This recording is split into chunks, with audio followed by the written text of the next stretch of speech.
Bismillahirrahmanirrahim. In the name of God, the most beneficent, the most merciful. Honorable UN Secretary General, Mr. Ban Ki-moon, respected President General Assembly, Vok Yaramich, Honorable UN Envoy for Global Education, Mr. Gordon Brown, respected elders, and my dear brothers and sisters, Assalamu alaikum. Thank you.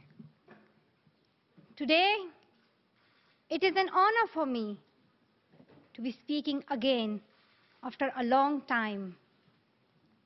Being here with such honorable people is a great moment in my life. And it's an honor for me that today I'm wearing a shawl of Benazir Bhutto Shaheed. I don't know where to begin my speech.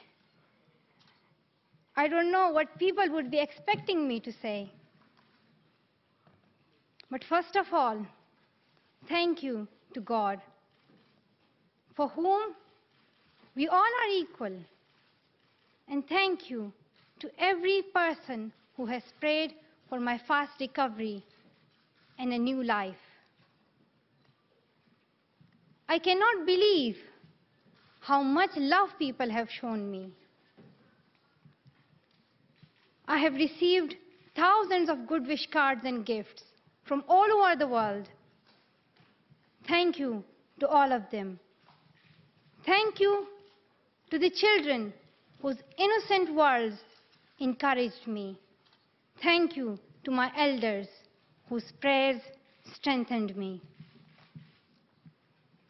I would like to thank my nurses, doctors, and the staff of the hospitals in Pakistan, in the UK, in the UAE government, who have helped me to get better and recover my strength. I fully support Mr. Ban Ki-moon, the Secretary General, in his Global Education First initiative, and the work of the UN Special Envoy, Mr. Gordon Brown, and the respected President General Assembly, Vok Yaramich. I thank all of them for their leadership that they continue to give. They continue to inspire all of us to action. Dear brothers and sisters, do remember one thing. Malala Day is not my day. Today is the day of every woman, every boy, and every girl who have raised their voice for their rights. There are hundreds of human rights activists and social workers who are not only speaking for their rights, but who are struggling to achieve their goal of peace, education, and equality. Thousands of people have been killed by the terrorists, and millions have been injured. I'm just one of them. So here I stand. One girl among many. I speak not for myself, but for those without voice can be heard. Those who have fought for their rights. Their right to live in peace. Their right to be treated with dignity. Their right to equality of opportunity. Their right to be educated. Dear friends, on the 9th of October 2012, the Taliban shot me on the left side of my forehead. They shot my friends too. They thought that the bullet would silence us. But they failed. And out of that silence came thousands of voices. The terrorists thought that they would change my aims and stop my ambitions. But nothing changed in my life except this. Weakness, fear, and hopelessness died. Strength, power, and courage was born.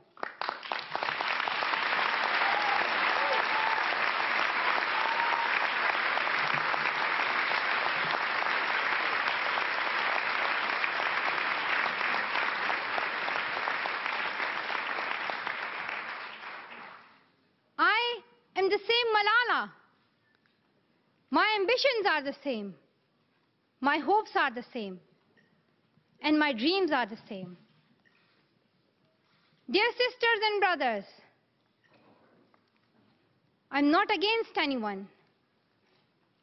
Neither am I here to speak in terms of personal revenge against the Taliban or any other terrorist group. I'm here to speak up for the right of education of every child.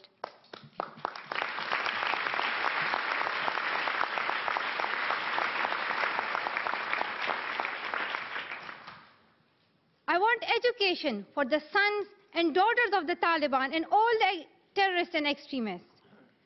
I do not even hate the Talib who shot me.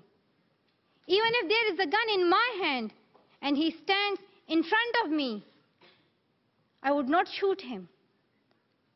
This is the compassion that I have learned from Muhammad, the Prophet of Mercy, and Jesus Christ and Lord Buddha. This is the legacy of change that I have inherited from Martin Luther King, Nelson Mandela, and Muhammad Ali Jinnah. This is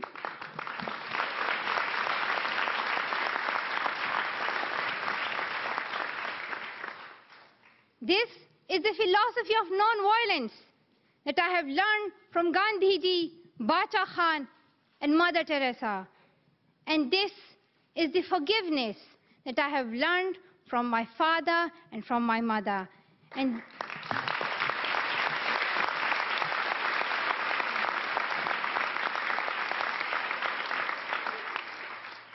this is what my soul is telling me. Be peaceful and love everyone.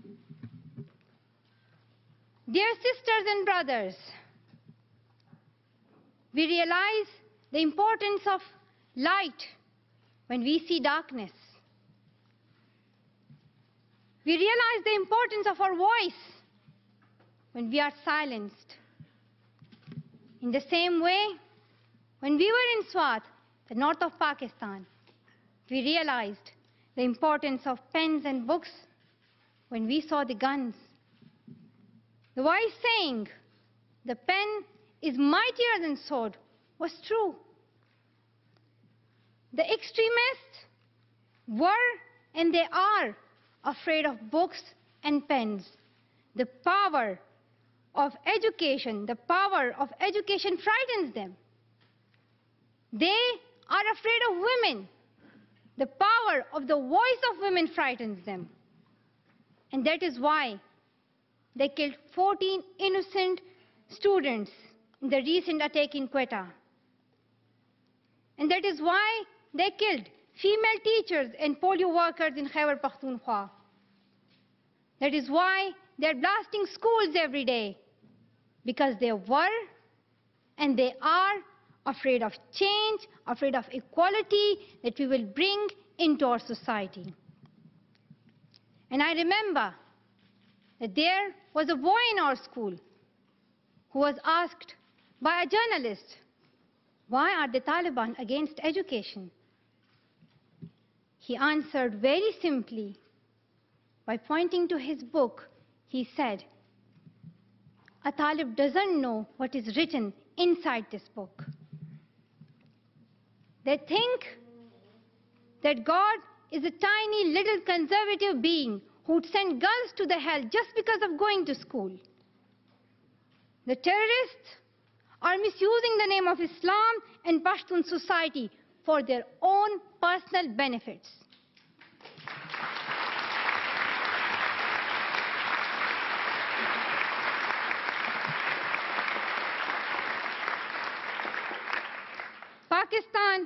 is a peace-loving democratic country. Pashtuns want education for their daughters and sons. And Islam is a religion of peace, humanity, and brotherhood. Islam says it's not only each child's right to get education, rather it's their duty and responsibility. Honorable Secretary General, peace is necessary for education. In many parts of the world, especially Pakistan and Afghanistan, terrorism, wars, and conflicts stop children to go to their schools. We are really tired of these wars. Women and children are suffering in many ways in many parts of the world. In India, innocent and poor children are victims of child labor. Many schools have been destroyed in Nigeria. People in Afghanistan have been affected by the hurdles of extremism for decades. Young girls have to do domestic child labor and are forced to get married at early age. Poverty, ignorance, injustice, racism, and the deprivation of basic rights are the main problem faced by both men and women. Dear fellows, today I'm focusing on women's rights and girls' education because they are suffering the most. There was a time when women social activists asked men to stand up for their rights, but this time we will do it by ourselves.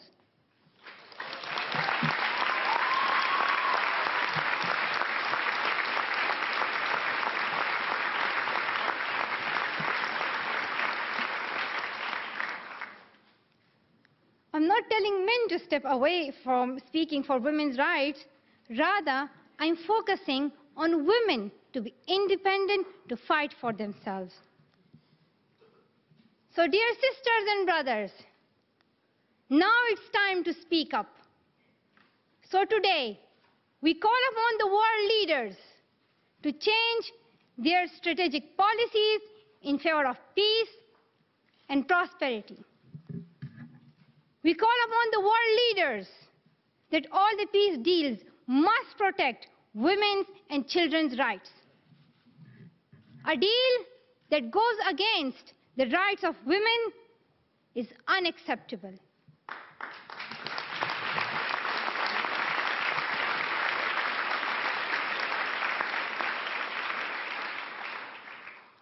We call upon all governments to ensure free compulsory education all over the world for every child.